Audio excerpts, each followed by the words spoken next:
अवधूत चिंतन श्री गुरुदेव दत्त श्री स्वामी समर्थ तुम्हा सगळ्यांचं स्वामी श्रद्धा वृक्षावर खूप खूप मनापासून स्वागत। आजच्या व्हिडिओमध्ये आपण एक अतिशय सुंदर सेवा बघणार आहोत जी आपल्याला या अधिक मासाच्या शेवटच्या 5 दिवसांमध्ये करायची आहे।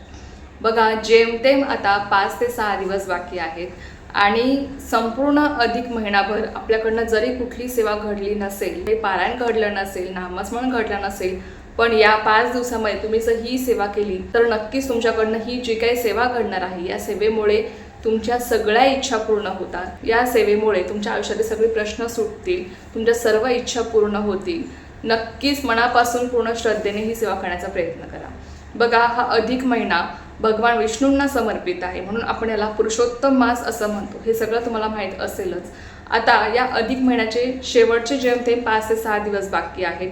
जरी बघा, आता बऱ्याच जणांकडनं भरपूर सेवा घडलेल्या आहेत आणि बरेच जण असे आहेत की ज्यांच्याकडनं कुठलीही सेवा घडलेली नाही आहे, मग त्यांनी हे शेवटचे 5 दिवस चुकवू नका, कारण की ही संधी आपल्याला डायरेक्ट 33 महिन्यानंतर येणार आहे। डायरेक्ट 33 महिन्यानंतर जेव्हा अधिक मास येईल तेव्हाच आपल्याला या सगळ्या सेवा आपण पुन्हा करू शकतो। असंही आपण या सेवा कधीही करू शकतो, पण याचं जे काही पुण्यफळ आपल्याला अधिक महिन्यामध्ये जे मिळतं ना, ते आपल्याला डायरेक्ट 33 महिन्यांनीच आपल्याला मिळणार आहे। म्हणून हे शेवटचे 5 दिवस अत्यंत महत्त्वाचे आहेत, लक्षात घ्या। जरी तुम्हाला कुठलीही सेवा करणं शक्य नाही आहे, कुठलंही पारायण करणं शक्य नाही, पण तुम्ही फक्त 15 ते 20 मिनिटं वेळ काढून तुम्हाला रोज ही सेवा करायची आहे। ती सेवा म्हणजे विष्णू सहस्त्रनाम स्तोत्र। बघा, भगवान विष्णूंची सर्वात प्रभावी सेवा म्हणजे विष्णू सहस्त्रनाम स्तोत्र। भगवान विष्णूंच्या इतरही अनेक प्रभावी सेवा आहेत, जसं की सत्यनारायण सेवा असेल, त्याचबरोबर संक्षिप्त श्रीमद भागवत पारायण असेल, पण विष्णू सहस्त्रनाम स्तोत्र सुद्धा ही एक अत्यंत प्रभावी सेवा आहे आणि ही सेवा केल्यामुळे आपल्या आयुष्यातले सगळे प्रश्न सुटतात। स्वतः आपल्याला परमपूज्य गुरुमाऊली सांगतात की जो कोणी सेवेकरी रोज विष्णू सहस्त्रनाम स्तोत्र पठण करतो त्याच्या आयुष्यातले सगळे प्रश्न सुटतात। एवढंच नाही तर त्याच्या पापांचं सुद्धा क्षमन होतं आणि त्याला पितरांनी सुद्धा आशीर्वाद लाभत असतं, कारण की विष्णू हे आपले पालन करत आहेत।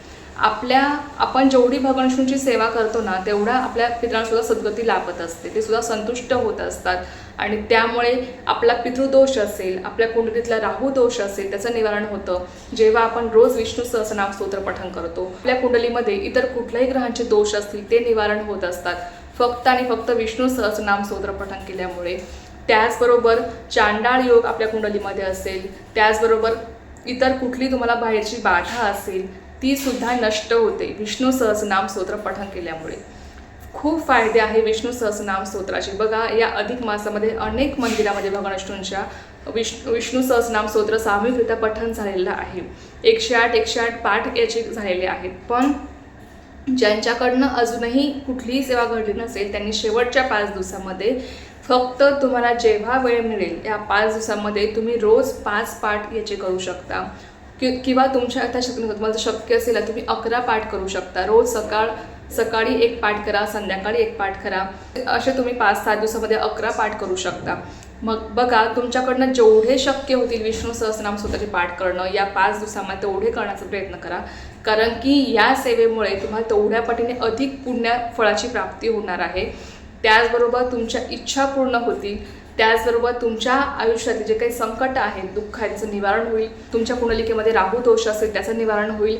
चांडाळ योग, करणी बाधा, कुठली बाहेरची बाधा असेल, पितृदोष असेल, त्याचंसुद्धा या स्तोत्रामुळे नक्कीच निवारण होतं। फक्त आपली श्रद्धा हवी, आपल्याकडनं ती सेवा अगदी मनापासून घडायला हवी।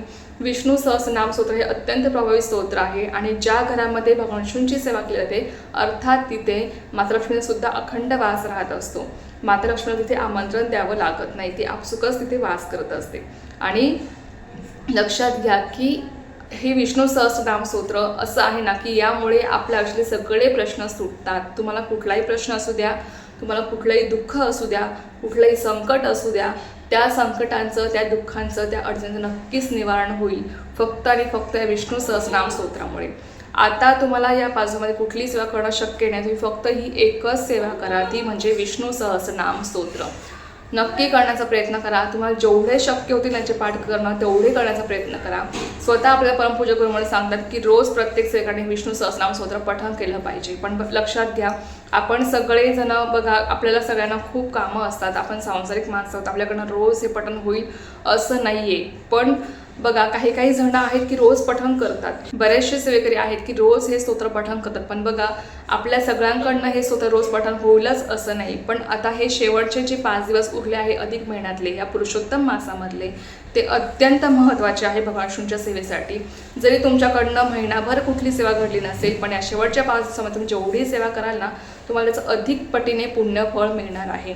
म्हणून ही संधी गमवू नका, कारण की ही संधी आपल्याला पुन्हा 33 महिन्यानंतरच येणार आहे, पुन्हा 3 वर्षानंतरच येणार आहे. आणि तुम्ही आत्ता जेवढी सेवा कराल त्याचं जे काही फळ आहे तुम्हाला पुढच्या अधिक मासापर्यंत मिळणार आहे. म्हणून लक्षात घ्या की हे 5 दिवस आपल्या सेवेसाठी अत्यंत महत्त्वाचे आहे. आणि तुम्हाला फक्त एकच सेवा मी सांगते, ती म्हणजे विष्णू सहस्रनाम स्तोत्र. हे तुम्हाला रोज पठण करायचं आहे, किंवा तुम्हाला जेवढे जास्तीत जास्त पाठ करणं शक्य होतील, एका दिवसामध्ये तुम्ही जेवढे शक्य होतील तेवढे तुम्ही पाठ करू शकता. पण किमान एक तरी पाठ रोज घ्या, म्हणजे 5 दिवसामध्ये तुमचे 5 पाठ होतील आणि त्याचं फळ तुम्हाला प्राप्त होईल. नक्की करा. 120 ओव्यांचं हे स्तोत्र आहे आणि हे स्तोत्र पठण करायला आपल्याला फक्त 15 ते 20 मिनटं लागतात. जास्त असतं तुम्हाला 25 मिनटं लागतील. नक्की करा आणि त्याचं फळ तुमच्या पदरी पाडून घ्या की ही संधी पुन्हा पुन्हा येत नाही. त्यामुळे अशी विशिष्ट दिने आपल्याला चुकवायची नसते. या विशिष्ट दिने आपल्याकडनं विशिष्ट अशी सेवा ही घडलीच पाहिजे, जेणेकरून आपल्याला त्याचं जे काही फळ आहे तेवढ्याच पटीने मिळणार आहे. त्याचबरोबर ज्यांना कोणाला ही सेवा करूनही दुसऱ्या सेवा करणं शक्य असेल, त्यांनी एकादशी, आता कमला एकादशी येणार आहे, तुम्ही त्या दिवशी संक्षिप्त श्रीमद भागवताचं पारायण करा. त्याचबरोबर तुम्ही सत्यानारायण सेवा सुद्धा करू शकता, 1 दिवसाची सेवा करू शकता, 3 दिवसाची तुम्ही करू शकता. त्याचबरोबर बघा, आता अमावस्या येणार आहे 14-15 तारखेची, ती सुद्धा अमावस्या अत्यंत महत्त्वाची आहे. या अमावस्येला आपल्याला अधिक मासाचं उद्यापन करायचं असतं. तुम्ही या मासामध्ये ज्या काही सेवा केल्या असतील, जे काही व्रत केले असतील, जे काही पारायण केले असतील, त्याचं तुम्हाला उद्यापन या अधिक मासाच्या शेवटी करायचं असतं. ते उद्यापन कसं करायचं आहे, काय करायचं आहे, ही माहिती मी तुमच्यासोबत काल शेअर केली आहे. तुम्ही तो व्हिडिओ बघितला नसेल तर अवश्य बघा आणि त्यानुसार उद्यापन करा. आणि लक्षात घ्या, तुम्हाला कुठली सेवा करणं शक्य नाही, तुम्ही फक्त विष्णू सहस्रनाम स्तोत्र पठण करा या 5 दिवसामध्ये. आणि तुम्ही मला स्वतः अनुभव सांगाल. खरंच सांगते, फक्त मनापासून पूर्ण श्रद्धेने ही सेवा करा आणि अनुभव घ्या. तर चला, एक अत्यंत छोटीशी पण खूप महत्त्वाची माहिती होती, जी तुमच्यासोबत शेअर करायची झाली सेवा मी स्वयंमाचाने रुजू करते आणि आजचा व्हिडिओ तेच थांबवते. तुम्हाला जी माहिती आवडली असेल तर व्हिडिओला लाईक, शेअर, सबस्क्राईब करायला विसरू नका. पुन्हा भेटूया अशाच एका नव्या व्हिडिओसोबत, नव्या विषयासोबत. तो पण सर्वांना श्री स्वामी समर्थ. जय जय स्वामी समर्थ.